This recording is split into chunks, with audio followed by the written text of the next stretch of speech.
Quels sont les dessous du coup d'État au Gabon? C'est le thème du forum de cette semaine. Nous sommes au plateau avec Anani Sossou. Il est consultant en communication politique. Maître Eric Emmanuel Sosa, avocat au barreau de Lomé. Et Sogoyou Kegewe, journaliste, ancien ambassadeur. Pour cette seconde partie, vous êtes déjà très nombreux à nous écrire au 96 46 10 31 précédé de l'indicatif plus 228 96 46 10 31 numéro qui défilera à l'écran. Des messages via WhatsApp, pas d'appel s'il vous plaît, nous nous ferons plaisir de relayer vos messages, vos contributions dans un instant. Et pour démarrer cette deuxième partie, comme j'ai promis, on va revenir sur vos solutions possibles contre l'épidémie de coup d'État, parce que ça fait tache d'huile, ça quitte l'Afrique de l'Ouest pour combien de temps encore vers l'Afrique centrale, où est-ce que ça va s'arrêter pour vous? Quelles sont les solutions possibles? Maître Eric Emmanuel Sosa. Bien, alors on l'a répété souvent ici même. Vous savez,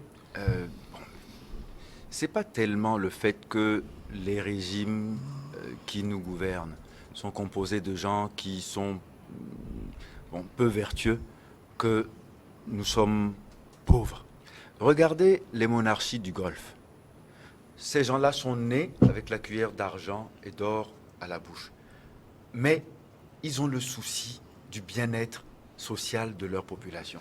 Allez à Dubaï, allez au Qatar, allez en Arabie Saoudite.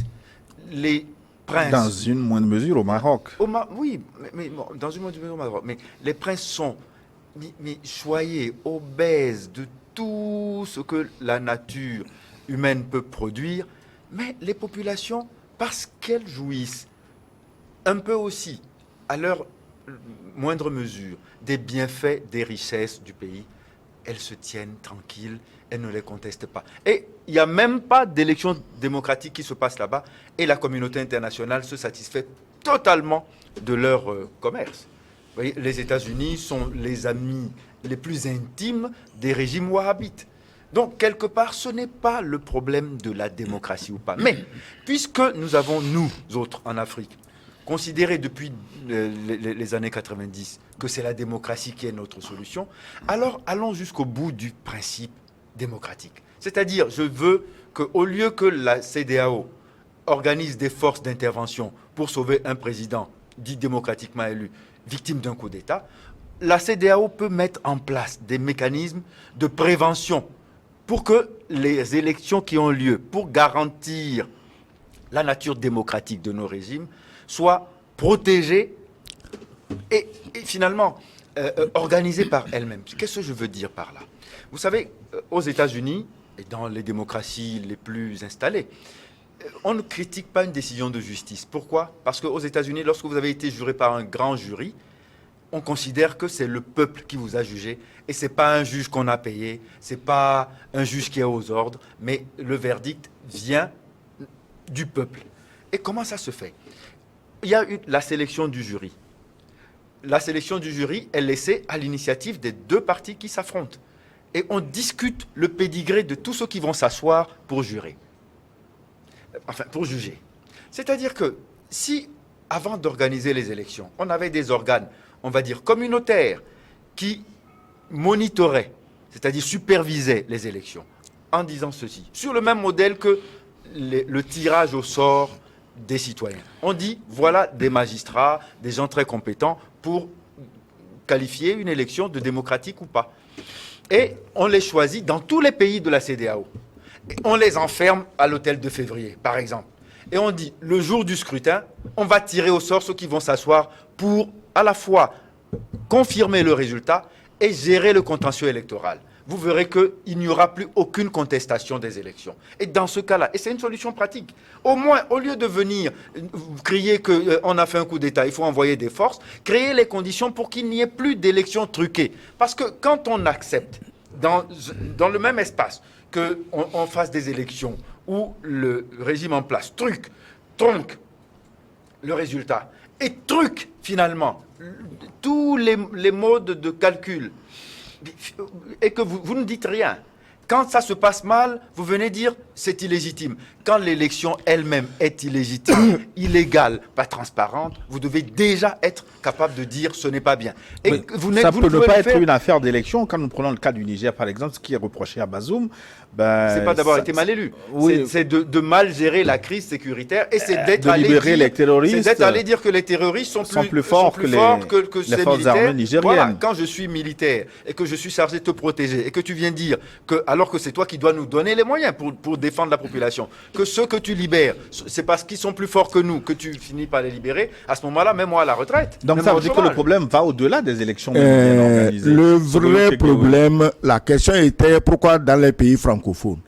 Mais les peuples francophones d'Afrique de l'Ouest ont été grugés. C'est-à-dire que nous sommes aujourd'hui à la recherche de notre indépendance. Comment vous voulez que des pays soient démocratiques quand ils ne sont pas souverains? C'est-à-dire que la décision vient de quelque part et on le voit. La dernière fois, qu'est-ce que Macron a dit au chef d'État? Va en guerre, c'est-à-dire qu'à l'AOF, à qui doit lui fournir encore des tirailleurs. Ah, si vous n'allez pas faire la guerre, et vous-même, les autres présidents, vous risquez de subir le sort de Bazoum. Aussitôt dit, aussitôt fait, Bongo tombe. Donc tu vois que les coups d'État, mais les ficelles sont tirées quelque part. Si tu nous demandes ici comment mettre fin au coup d'État, c'est bon, comment faire pour ne pas déplaire au distributeur de coups d'État. Parce que c'est lui qui décide des diplômes de légitimité ou de la non-légitimité des coups d'État. Et cette fois-ci, il s'est fait aider par Borrell pour que le coup d'État au Gabon soit légitime, contrairement à celui du Niger, qui en aucun cas ne peut être légitime. On est prêt à aller à Niamey massacrer toute la population s'il le faut pour faire plaisir aux détenteurs du titre foncier de nos pays. Nous devons retirer le titre foncier des mains de son détenteur, de leur détenteur. Nous devions devenir souverains nous-mêmes, organiser notre économie avec notre monnaie. Je ne sais pas comment un pays fait une économie sans monnaie. Aujourd'hui, on parle des BRICS. Aucun pays CFA n'ira dans les BRICS parce qu'on parle d'utiliser les monnaies nationales. Les BRICS, les pays CFA n'ont pas de monnaie nationale. C'est une monnaie que, bon, prends un peu là, bon, on va voir comment ça va se passer demain. Tu as vendu ton cacao, bon, j'ai pris tout l'argent, je garde. Si tu as faim, je te donne 10 francs. Ce n'est pas une monnaie, elle n'est pas gérée selon les critères de gestion des finances des États. Donc, comment mettre fin au coup d'État? On va dire, bon, qu'on gère mieux, que les régimes démocratiquement élus gèrent mieux les pays, que les populations aient le minimum, pour que, bon, comme il a dit, dans les pays arabes, ça c'était parce que tout le monde mangeait à sa faim. C'est une bonne explication. Mais justement, l'argent que vous deviez donner à vos populations pour qu'elles mangent à leur faim, mais le même détenteur de votre titre foncier vous prend tout l'argent à travers une monnaie complètement bizarre. Les Nigériens sont en train de mourir de faim. On s'aperçoit aujourd'hui que les quantités d'uranium déclarées produites étaient minorées pour mieux les voler. Oui. Alors, comment tu vas donner aux Nigériens, ils vont manger, simplement être ça la satisfaits. cause de la faim. On a vu des milliards auprès de certains dirigeants Ouais, dans leur maison, vous l'avez dit. Oui, mais quand c'est milliards, si aujourd'hui on avait arrêté Bazoum parce qu'il a volé des milliards, vous voyez que ses sponsors auraient continué à le soutenir parce que quand Bazoum vole 1 milliard, le sponsor prend au moins 100 milliards. Donc, on s'entend.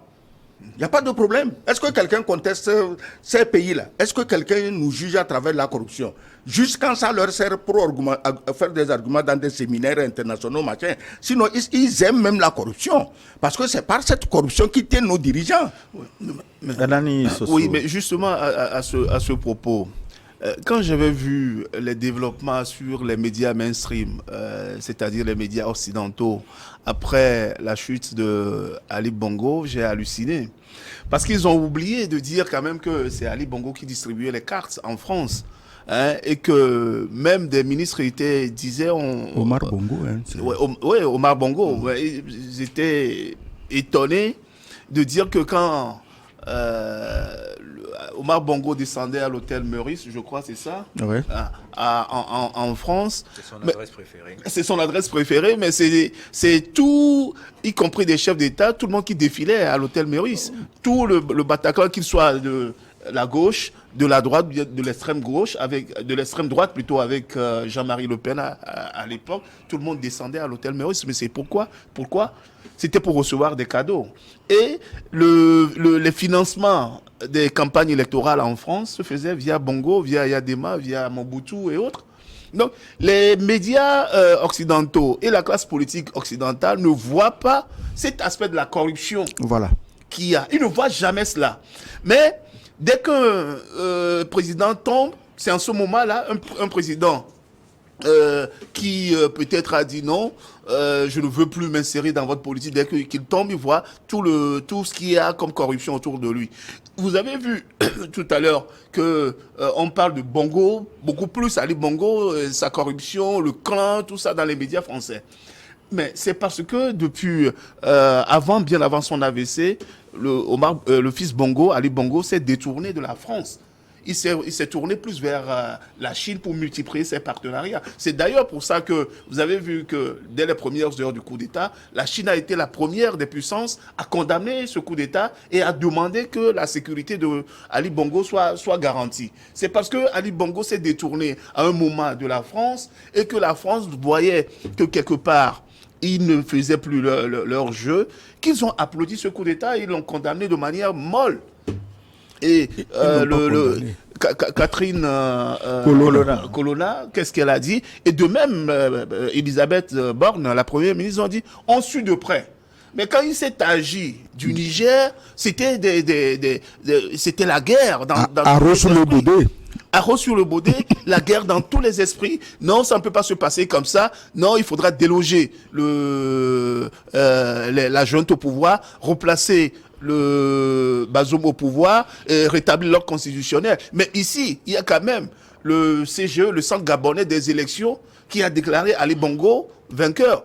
Dans la logique, la France devrait dire donc il faut rétablir l'ordre constitutionnel en réinstallant Ali Bongo dans son fauteuil. C'est ce qui devrait se dire. Mais qu'est-ce qui s'est passé? Non. On a presque applaudi en secret parce que il faudra peut-être anticiper pour mettre un terme à ce que le Gabon et l'Afrique centrale ne deviennent l'Afrique de l'Ouest avec des militaires vindicatifs qui ont soif d'indépendance, qui ont soif de souveraineté. Et pour finir et pour terminer sur l'aspect comment est-ce qu'il faut faire pour qu'il n'y ait plus de coup d'État. Mais c'est simple. Le doyen l'a dit tout à l'heure, il faut sortir du franc CFA. Parce que, d'abord, le franc CFA a été arrimé au franc français. Une fois que le franc français n'existe pas, mais au nom de quoi, juridiquement parlant, il y a un avocat parmi nous, au nom de quoi on doit encore arrimer notre franc CFA à l'euro? Puisque l'arrimage était fait au niveau du franc français. Maintenant, le franc français n'est plus là. On nous parle de l'euro. Qu'est-ce qu'on doit faire? Qu'est-ce qu'on va faire avec l'euro? Donc, il faut faire taire d'abord cette histoire-là. Sortir du franc CFA pour que nos économies puissent se gérer. Parce qu'on ne peut pas avoir une monnaie forte pour des économies faibles. Cela n'est pas possible. Le Nigeria à côté, ou bien même la Chine, même les États-Unis, ils fluctuent leur monnaie par rapport au cours de l'économie. Ils fluctuent selon ce qu'ils veulent faire, ce qu'ils veulent en faire. Plus la monnaie est stable et forte, ça ne sert pas l'économie. Il faut savoir des fois faire diminuer le cours de la monnaie pour pouvoir l'adapter à nos économies. Ça, c'est un. La deuxième chose, c'est la lutte contre la corruption. Il y a tellement d'argent volé qui servent d'autres chapelles, au lieu que cet argent-là serve les intérêts de nos pays. La plupart des chefs d'État dans les années 70, 80, 90, ou bien des ministres, des barons, quand ils volaient, qu'est-ce qu'ils vont faire? Ils vont les plaquer dans des banques européennes. Et ces banques-là utilisent cet argent encore pour avoir de la plus-value dessus.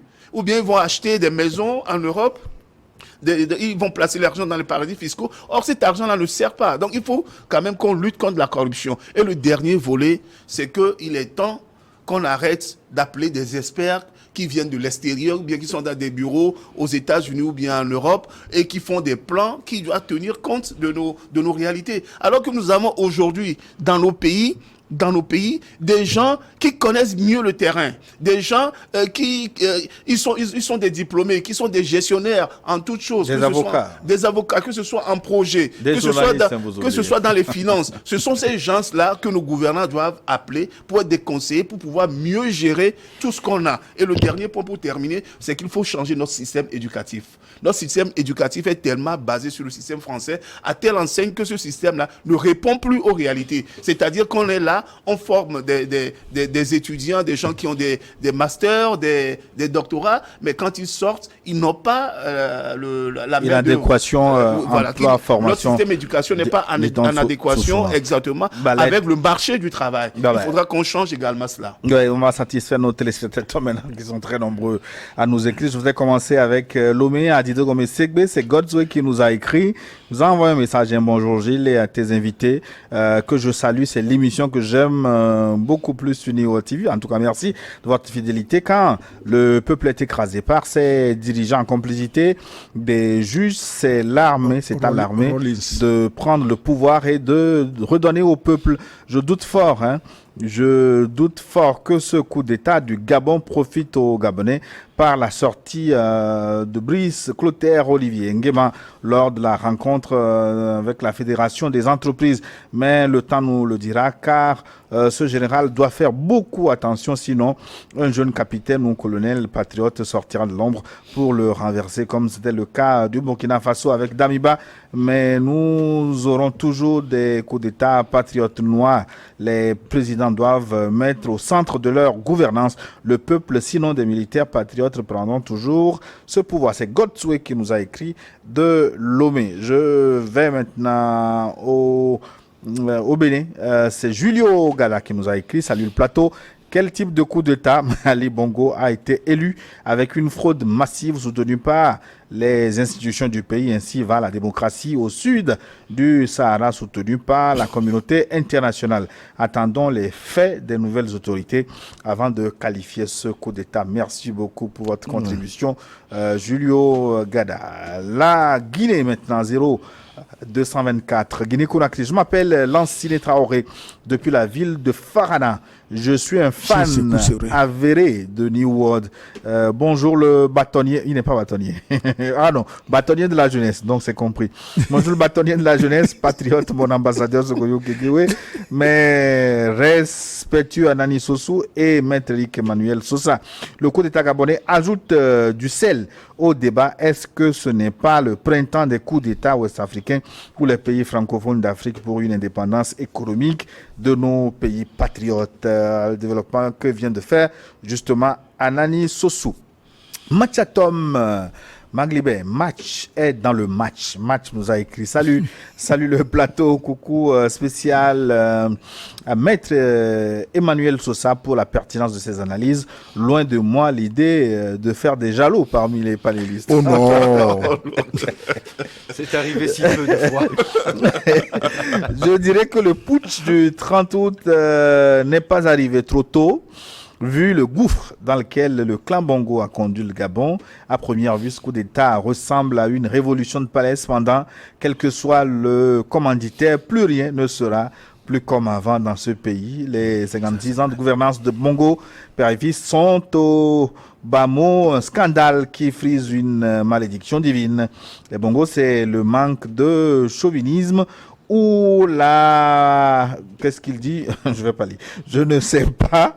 Avec les mêmes potentialités, comment comprendre que les Gabonais ne parviennent pas au millième de prospérité des monarchies du Golfe ou de la Libye de Kadhafi? Bonne émission, Maglibé Machetom, depuis les pieds du Mont Barba, Bassa au Togo. Richard Tagba de Kara nous a écrit également un long message. Merci. Bonjour Gilles, bonjour aux invités. Richard Tagba depuis Kara. Monsieur Gilles, retenez désormais que cela sera toujours ainsi. Tout chef d'État qui n'entendra pas le cri de son peuple, personne n'entendra son cri de détresse dans le sens to make noise. Pour le cas du Niger, J'ai écouté ce matin une vidéo d'un éminent professeur de droit dont j'ignore le nom sur la Convention de Vienne en ce qui concernait la situation d'un ambassadeur dans un pays tiers. Le Niger a toutes les cartes en main pour ramener ce Sylvain Ité en France qui continue de gesticuler dans tous les sens. C'était une leçon de morale et de droit qu'a fait ce professeur à Macron. L'intelligence française devrait savoir qu'il est l'heure de s'occuper des problèmes français et des Français plus que de s'humilier dans ce pays. Les sommes astronomiques découvertes vont-elles réellement être mises à la disposition du peuple en vue de son développement? Maître Éric Emmanuel, c'est ça, on a parlé de l'école de Vienne. Voulez-vous être avocat de Monsieur Ité? Pas du tout, parce que en réalité, non, mais attendez, non, c'est pas qu'il soit un client indigne, absolument pas. Non, mais le problème, c'est que il faut, si on veut faire un tout petit peu de pédagogie, il faut remettre les choses dans le contexte du droit. On est en train de parler de la Convention de Vienne. La Convention de Vienne, elle a été finalement acceptée comme le cadre normatif à travers lequel les relations diplomatiques se passent. Et dans les relations diplomatiques, il y a ce qu'on appelle l'État accréditant et l'État accréditaire. Ouais. L'État accréditant, c'est la France. L'État accréditaire, c'est le Niger. Bon, dans la Convention de Vienne, je crois que c'est l'article 9 de la Convention de Vienne, qui dit que lorsque l'État accréditaire a déclaré la personne non grata, envoyée non grata, l'État accréditant doit rappeler cette personne. C'est même pas une nuance. Non, on dit doit. C'est ce que dit la Convention. Non, les vocabulaires utilisés a un sens. Si ce vocabulaire a un sens, c'est que la France n'a pas le choix, dès lors que la personne envoyée comme ambassadeur a été déclarée non grata, elle doit la rappeler. Il y a d'autres personnes en France qui sont dignes de représenter ce pays au Niger. Mais non, eux, ils considèrent que c'est seulement auprès de M. Bazoum que M. Ité est ambassadeur, alors que la Convention ne parle pas ni de régime, ni de président, ni de gouvernement, parle d'État. Donc si on est dans une relation d'État à État, on doit considérer que l'État nigérien, dès lors qu'il a une continuité, quel que soit le régime qui a à sa tête, l'État nigérien a encore ses prérogatives au terme de la Convention de Vienne. Ce qu'on ne fait pas actuellement. On est en train de gesticuler et de nous faire croire que, finalement, ce régime, parce qu'on ne l'aime pas, alors que les États-Unis ont envoyé un ambassadeur auprès de ce même régime en demandant simplement de garantir la santé et l'intégrité physique de M. Bazoum. Ils n'ont pas dit de le ramener au pouvoir. Donc, vous voyez, là, ici, on a quelque chose de complètement bizarre qui ne fera pas jurisprudence, à mon sens. Au fait, l'histoire d'ambassadeur, c'est François Asselineau, c'est un responsable politique français qui est plein de bon sens, mais que personne, les excités de l'Élysée qui veulent la guerre, n'écoute. Personne ne l'écoute. Ils sont nombreux, des Français qui n'ont pas encore perdu la tête. Donc c'est lui qui a expliqué comment ça se passe. Mais je dis ceci. Ce que Macron affiche comme comportement envers le Niger, mais c'est de la négrophobie. C'est-à-dire que c'est la haine et le mépris qu'il a pour les Noirs qui l'amène à faire ça. Parce qu'il ne peut pas faire ça dans un autre pays qu'en Afrique noire. C'est tellement insensé. Et moi, finalement, je plains l'ambassadeur Ité. Parce que lui, il est là et c'est son président qui réunit les gens là-bas pour raconter sa vie. Ité n'a pas demandé à être ambassadeur malgré les Nigériens. On lui a retiré les accréditations. Ité serait heureux, on est en été en France, d'aller au moins au calme là-bas, mais il souffre avec sa femme, ses enfants. On ne parle même pas de sa famille. J'espère qu'il en a. Comme maintenant les ambassadeurs, c'est des LGBT. Bon, peut-être il n'a ni femme ni famille à Niamey. C'est là. Il peut avoir une femme homme. Hein? LGBT, il peut avoir une femme. Bon, c'est possible. Maintenant, c'est ce que... Pas de discrimination. Non, on ne fait pas de discrimination. Je dis ce qui se passe. Peut-être il n'a pas d'enfant LGBT. Oui. On en a envoyé au Cameroun, on en a envoyé au Burkina. Donc, je ne serais pas surpris. Je ne discrimine personne. Sur ce point, chacun mène la vie qui est la sienne. Je n'ai pas à m'ingérer à ça. C'est commis du Ghana dit bravo à Tiani. Un mois seulement, l'uranium passe de 4 francs CFA à 140 000 francs CFA la tonne au Niger. Mais le kilo. Le kilo, c'était 27 000. Mais je ne sais pas si ça a changé en Oui. temps, mais c'était bon, 27 je 000. n'ai pas d'informations là-dessus. C'était 27 000 Non, francs c'est le que kilo, sur le marché international, les prix de l'uranium sont partis à la hausse. à la hausse. Ouais. Et comme pendant plus de 60 ans de vol et de pillage de l'uranium français, la France essayait de nous dire que ce qu'on prend là-bas est insignifiant. Bazoum même a dit que non, que bon, c'est pas grand-chose. C'est 2000 tonnes. C'est comme s'il parlait des cacahuètes, quoi. Donc, mais maintenant, on se rend compte que le Niger fournissait plus d'uranium et le retrait du Niger du marché fait sentir les différences vertigineuses entre l'offre et la demande. Maintenant, non seulement les prix montent, mais il semble, ça a confirmé, que Tiani lui veut même pas qu'on en vende aux Français. Mais c'est extrêmement grave. Quand un président est aussi têtu, aussi cassant, aussi arrogant envers des régimes, on finira par lui faire ses mauvais coups aussi. Ouais. Sossou nous a écrit un autre Sossou. Non, enfin, il dit merci à Sossou. C'est Kodjové qui nous écrit du Bénin. Merci beaucoup à tout le panel. Un grand salut à vous, le journaliste. Vous êtes bon, surtout avec la formulation du texte. Merci beaucoup. Il y a des gens dans l'ombre aussi qui nous aident. Merci à eux. Je n'oublie pas mon papa international, Sogoyou Kegewe. Je n'oublie pas par rapport à votre promesse de nous éclairer sur les accords coloniaux. Ah oui, c'est pris en compte. Il n'a pas oublié. Merci à Maître Sosa et à Monsieur Anani, le prince d'Enfoin. Mohamed nous a écrit du Ghana. C'est en anglais. Mohamed Nkrumah from Ghana. Good afternoon, forum.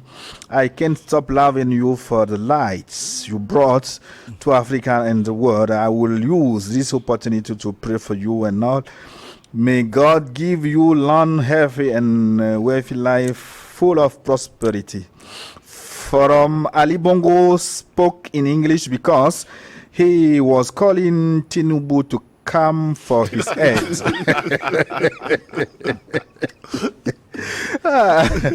Mr. Ambassador, you are a national asset of Togo, and Africa always on point. The government of Togo must build a school of political science in your name to honor you. We are ready to register our as students. Thank you.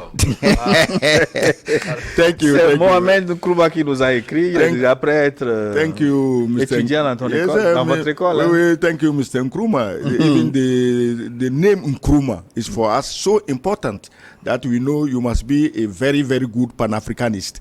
So we are not surprised that you give us your support. Thank you. Thank you. No, thank you. C'est une contamination de Make noise. We just making too much noise. My son is somewhere. My wife is another place. Please make noise. Make noise, some noise. Hey. Bongo. C'est triste. Bonjour, le super plateau de l'E-World Forum. Que Dieu bénisse votre messe. Merci beaucoup. C'est un message qui nous vient de Côte d'Ivoire. Question numéro 1. Qu'est-ce qui se passe en Afrique, plus précisément au Gabon?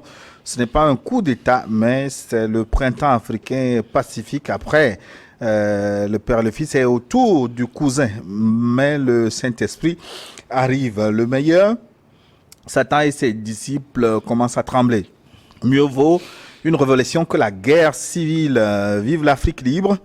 Question donc que va faire la CEDEAO ou la CEMAC a envoyé une armée au Niger et au Gabon après les propos racistes, impérialistes et arrogants du président français. Cette révolution de palais est une réponse cinglante qui a tenu. Vive l'opération spéciale africaine Pacifique. Merci beaucoup pour votre message qui nous vient de Côte d'Ivoire. Je peux ajouter, les Béninois sont très nombreux à vous écrire aujourd'hui. Cette fois-ci, c'est Cyprien qui nous écrit de Niki. Bonjour le plateau, je salue le trio infernal. Gilles, si la vérité était le feu, tu serais pyromane. Reconduis-nous chaque dimanche par Kegewe. Cyprien Niki, merci beaucoup.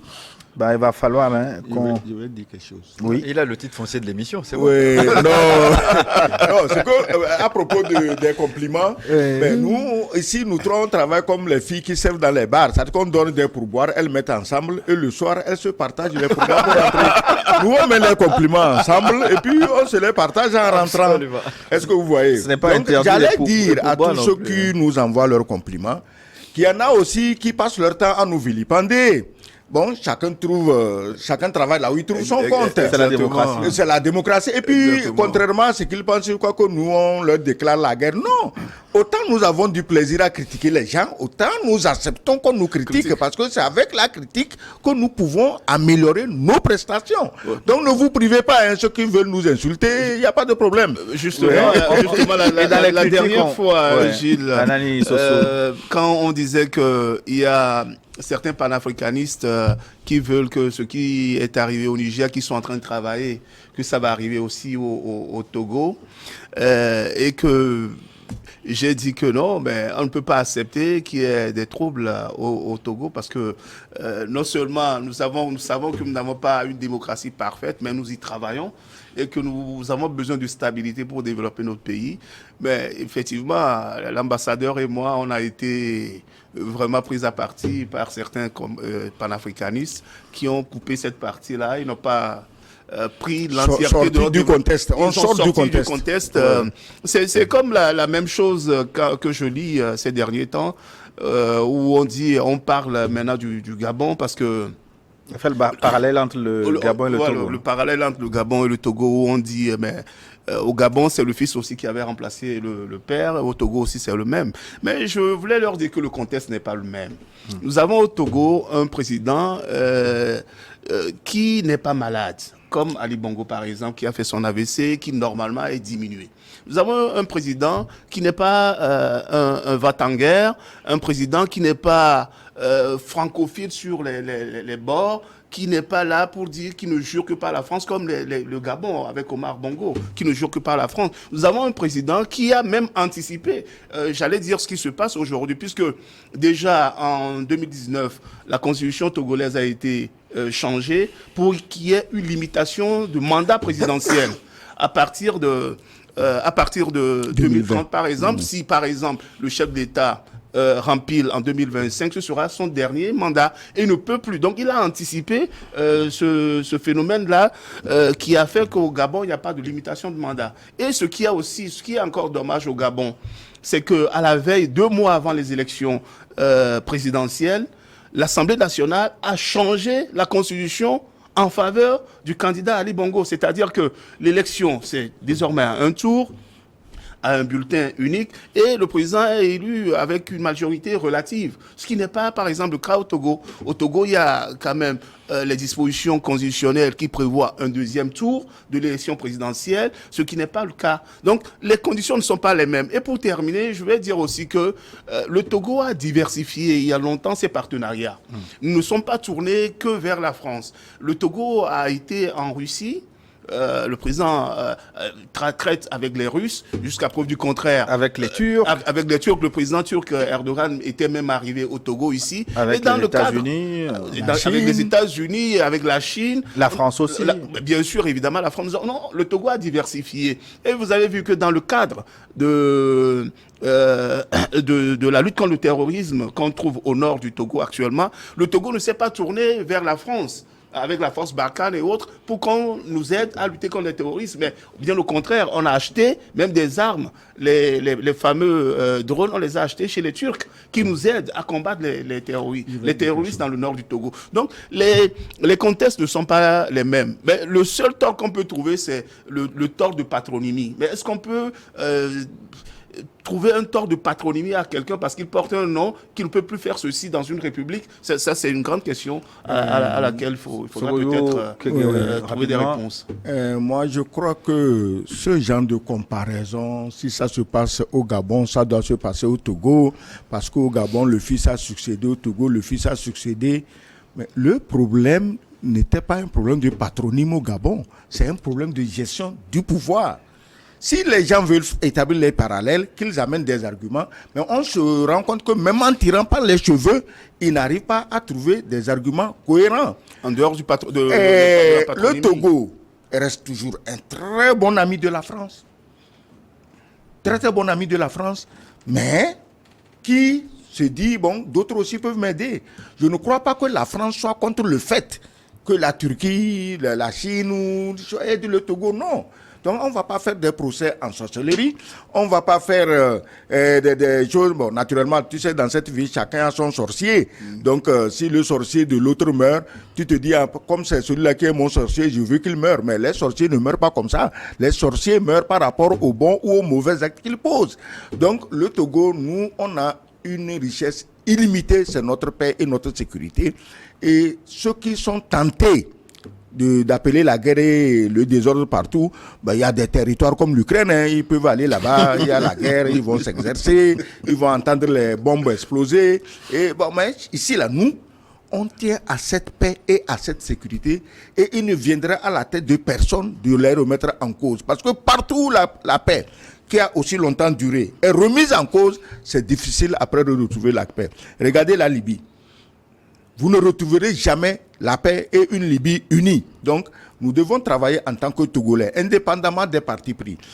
Qu'on soit pouvoir ou opposition, nous devions tous travailler pour renforcer ce sentiment de paix et de sécurité. Maintenant, pour les choix, on ira aux élections, que le maire gagne. Ekwe Adama nous a écrit depuis Accra au Ghana.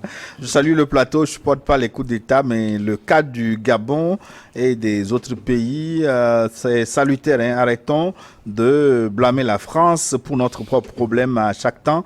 Ali Bongo pouvait dignement quitter le pouvoir malgré son âge et son état de santé. Il voulait mourir au pouvoir. La France n'a rien à voir avec ces coups d'État. C'est une révolution. Nous sommes fatigués de ces présidents qui se prennent pour Dieu. Il est temps que ces chefs d'État africains, particulièrement dans les pays francophones, changent de mentalité et rendent qui changent de mentalité. Ekwe Adama depuis Accra au Ghana. Je vais vous prendre un message du 223 maintenant. C'est le Ghana toujours, le 223, c'est pas le Ghana, c'est... 233 Ghana. Est-ce que c'est pas le Mali? Je vous signale que je suis malien de Ségou, installé à Bamako, mais je connais tous les pays de la CEDEAO à l'exception du Libéria et de la Guinée-Bissau. Personnellement, le Togo est pour moi comme une seconde patrie du fait que je connais toutes les régions de ce pays, de Sinkassé à Lomé en passant par Dapao, chez les Moba, Mango, chez les Tchokosi et toutes les autres villes jusqu'à Lomé. Mon meilleur ami togolais est Datapamé et son épouse est une Loso de Liam Togo. Et à Bamako, on m'appelle le Togolais. J'ai aimé le pseudonyme du fait qu'au cours de mes multiples voyages, j'ai découvert le Togo. Ce que j'apprécie le plus chez l'être humain, l'humilité et le respect de l'autre. Merci beaucoup pour votre témoignage. Est-ce que je peux passer à un autre message? Oui, le Bénin maintenant. Qu'est-ce qu'on nous dit? Bonjour le plateau. Je voudrais savoir si la démocratie n'existe pas au sein de la CEDEAO sur 17 pays. Pourquoi c'est seulement 4 qui décident? Est-ce que c'est cela la démocratie, Maître Sossin? Bien. Alors, là, ça tombe à point nommé. Vous savez, le problème de la démocratie en Afrique depuis les années 1990, c'est que on a décidé officiellement d'adopter les principes démocratiques qui doivent passer par des élections, etc. Il y a même, on va dire, une ingénierie des élections qui se pratique. On convoque des gens, il y a même des entreprises spécialisées pour organiser les élections. Et tout le monde sait le paquet de fric que ça coûte à chaque fois. C'est-à-dire que pour une élection, on a l'équivalent d'un hôpital. Mais on consacre de l'argent pour faire des élections qui ne nous servent à rien. Je m'explique. C'est-à-dire qu'en fait, vous savez, c'est comme un enfant à qui vous dites que vous lui achetez des chaussures Nike. Quand il les porte, au bout de 2 jours, ça éclate et ces chaussures-là ne sont pas confortables. Donc, il sait que c'est la pacotille de Nike. C'est-à-dire qu'en fait, on est dans une forme de contrefaçon. Donc, le Nike de contrefaçon ne va pas avoir les mêmes résultats que le Nike original. Maître, vous faites la publicité à Nike, on va vous Non, mais envoyer bon, la facture. oh, pardon, mais bon, je parlais de Nike. mais comme j'aurais pu parler de Coca-Cola, de Lu, etc. Continuez. De Adidas, Oui, de Puma. Il s'agit de parler de choses concrètes. Voilà. Quand je dis Nike, les gens comprennent et je peux citer toute autre marque. Ici, démocratie, là. Quelle est la marque? C'est quoi sur l'étiquette? Dans nos démocraties, c'est quoi? On sait tous que le contenu est falsifié et que même l'étiquette est un peu pâle. Donc, du coup, on nous dit c'est démocratique. Alors, à chaque fois, on va vous dire un chef d'État démocratiquement élu. Quand on connaît les conditions d'organisation de ces élections, ne vous étonnez pas après qu'il y ait des coups d'État. Donc, quand on cherche des remèdes aux coups d'État, je dis qu'il faut d'abord avoir des pouvoirs archi-légitimes, c'est-à-dire des pouvoirs que personne ne peut contester. Vous savez quoi? Il y a quelque chose qui me plaît beaucoup dans l'organisation de la Coupe du Monde à la FIFA. Ils font les choses tellement bien que quand il y a deux équipes qui jouent, on s'arrange pour qu'il n'y ait jamais d'arbitre qui soit suspect de, de sensibilité, de connivence ou de complaisance vis-à-vis d'une autre équipe. Donc on s'arrange pour qu'il soit d'un autre continent quasiment. Et le jour de la finale, les deux équipes qui sont réunies, on s'arrange pour que les arbitres ne soient jamais suspect de complaisance vis-à-vis d'aucune des équipes. Faisons la même chose, que ce soit à l'intérieur de la CEDEAO ou que ce soit, disons, sous le patronage de l'OUA. Comme ça, on aura des élections qui représenteront enfin le modèle démocratique qu'on souhaite. Et quand on élira un président, plus personne n'osera venir chercher des coups d'État pour le dégager, parce que là, au moins, le peuple va s'élever, parce que c'est son pouvoir qui aura été touché. C'est ça le Gilles, la France qui est venue nous blaguer depuis les années 91 avec la démocratie. 90 avec la démocratie. Mais aujourd'hui, même là-bas, les choses ne se passent pas en démocratie. J'ai toujours dénoncé ici le 49-3.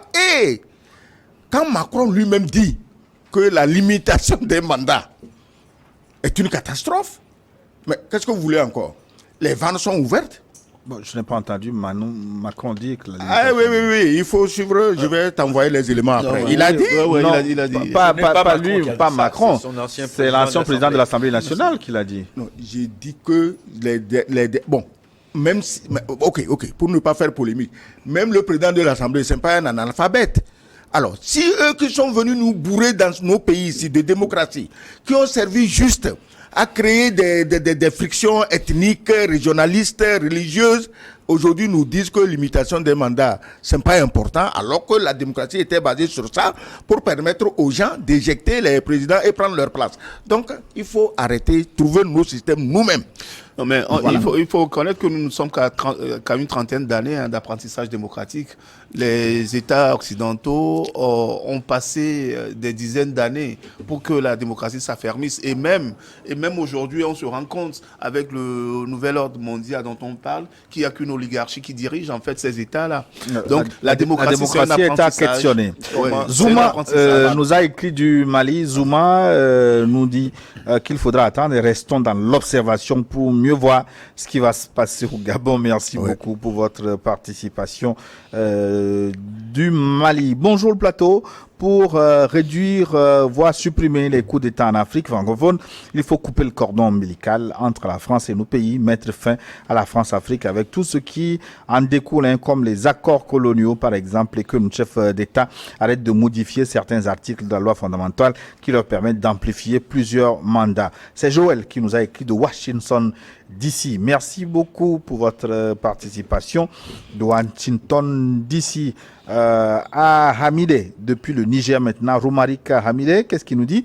Bonjour à tous, merci beaucoup pour cette chance que vous offrez aux jeunes Africains d'apprendre mieux, pas pour se révolter, mais savoir contre quoi se battre. Le coup d'État au Gabon vient cordialement prouver où est une réponse à l'injustice au Niger, où est, est-ce qu'il manque pas un mot? Nous avons besoin d'être libres face à l'Afrique réellement indépendante et non uniquement sur papier. Si seulement nos dirigeants peuvent nous suivre. Bonne émission, Romaric Hamidé, depuis le Niger. Le Burkina maintenant, il faut que je prenne un mot du Burkina. Bonjour à l'émission, moi c'est Komi depuis le Burkina Faso. Juste un ajout, que ces coups d'État fassent réveiller nos chefs d'État de ne plus donner confiance à la France, car la France n'est pas la seule puissance pour aider l'Afrique. Changeons de partenaire pour ce 21e siècle. Merci beaucoup pour votre message. Théophile nous a écrit également: bonjour Gilles, au doyen Kegewe et Maître Sosa et à l'historien gabonais. Monsieur Sossou, félicitations à vous pour ce débat XXL. Pourquoi les juges et les médecins assermentés n'ont pas invalidé la candidature d'Ali Bongo? Il dit d'alimentation. Hein. Bonjour, malgré son état de santé. Ils n'ont pas eu ce courage. Et c'est triste, l'Afrique. Selon vous, la chute d'Ali Bongo aura telle des incidences sur les pays soutenus par la France, tel le Congo-Brazzaville, le Cameroun, le prince Dagomé Glozou, le Théocaré, Théophile Togbe. Est-ce que vous pouvez nous répondre rapidement, parce que le temps s'en va? Pourquoi les médecins ont-ils accepté la candidature d'Ali Bongo malgré quand même sa force diminuée? Mais vous savez, il y a bien eu un médecin qui a dit que Sankara était mort de mort naturelle. Oui, et ils sont toujours médecins exerçants, acceptés par l'ordre des médecins. Non, mais bon, on ne va pas accabler celui-là en particulier, mais tout le monde sait comment ça se passe. C'est pour ça que je dis, à chaque fois que c'est de contrefaçon, le résultat, il est le même. C'est des élections de contrefaçon, depuis même la validation de la candidature, depuis même la validation de la candidature sur la base juridique et sur la base de la santé physique et mentale de ce monsieur. Et, 2 minutes sur le message en anglais. On a beaucoup spéculé là-dessus. Sincèrement, moi, je ne pense pas que ce soit par anglophilie ou que le message s'adressait à ses amis américains. Hein. Vous savez, quand on est malade à ce niveau, je connais des gens qui souffrent d'AVC. Parfois, ils choisissent ou il ne choisit pas. Ce sont ces neurones qui choisissent la journée. Certains jours, ils parlent en anglais, d'autres jours, ils parlent en français, d'autres jours, ils parlent en fang. Non, c'est sérieux. Demandez à des médecins. Donc, garder un président comme tel, c'est dangereux. Non. Voilà, mais pourtant, on nous a dit qu'il est en bonne santé. Donc, quand quelqu'un souffre d'AVC, parfois, c'est un des symptômes. Et la personne peut... Elle ne délire pas. C'est que les neurones de la langue française ne fonctionnent pas. Ils s'expriment en anglais. Regardez. Il peut s'exprimer en effet. Attendez, s'il connaissait les il le dirait. Ils ont parlé en langue finalement. Non mais attendez. On va conclure l'émission. Un téléspectateur de New World TV ne croyait pas si bien dire en parlant de coup d'État en téléchargement. Eh bien, sa prophétie s'est vite réalisée pour le Gabon. Des coups d'État électoraux créent des frustrations du peuple, ce qui aboutit forcément à des coups d'État militaires. C'est une équation à un seul inconnu. C'est vite résolu. J'espère que les nouvelles autorités du Gabon auront le courage de bouter la France qui exploite le pétrole et le bois du Gabon définitivement dehors. Il me semble que la Chine exploite le bois aussi. Aux dirigeants africains, enivrés par le vin du pouvoir, un conseil: quittez le pouvoir avant qu'il ne vous quitte dans la déchéance, la honte et l'humiliation. Vive l'Afrique, c'est Émile qui nous a écrit. Nous arrivons à la fin donc de notre forum déjà. Est-ce que vous pouvez avoir 30 secondes pour conclure? Commence par là. Oui. Maître? Non, mais je pense que là, maintenant, on a compris. Ce qui fait le lit des coups d'État, c'est les mauvaises élections. Mauvais label de démocratie. Oui, bon, c'est vrai. Je crois qu'il y a beaucoup de choses à remettre à plat si nous voulons que l'Afrique avance. Sinon, les présidents malades, c'est comme les présidents trop vieux aussi. Il y a des médecins qui disent qu'ils sont bien portants. Et après, on les voit, ils saluent les singes, ils saluent les feuilles de manioc. Croyant que c'est garde du corps. Donc, c'est ça qui amène aussi des problèmes. Vous parlez des États-Unis. Ouais, moi, je voulais demander aux Africains de ne plus être attentistes. Parce qu'on remarque aujourd'hui qu'il y a plusieurs Africains qui sont derrière les claviers ou bien qui sont là, qui attendent que les autres fassent le travail à leur place. Il est l'heure aujourd'hui pour chaque Africain de prendre ses responsabilités pour que les pays africains francophones recouvrent leur souveraineté ratée des années 60. Et Joe, depuis l'Écosse, nous invite à la réflexion pour comprendre les causes profondes des coups d'État en Afrique. Merci beaucoup, Joe. Vous êtes très nombreux à nous suivre. On ne pourra pas lire tous les messages aujourd'hui. On prendra l'occasion de vous répondre. Merci beaucoup de votre aimable attention. Si vous nous suivez en différé, n'oubliez pas de liker cette émission, de vous abonner à la chaîne New World TV et de partager cette émission pour porter très loin la voix de l'Afrique, de la nouvelle Afrique. Akleso Pignan a réalisé cette émission que j'ai eu du plaisir à vous présenter. À très bientôt.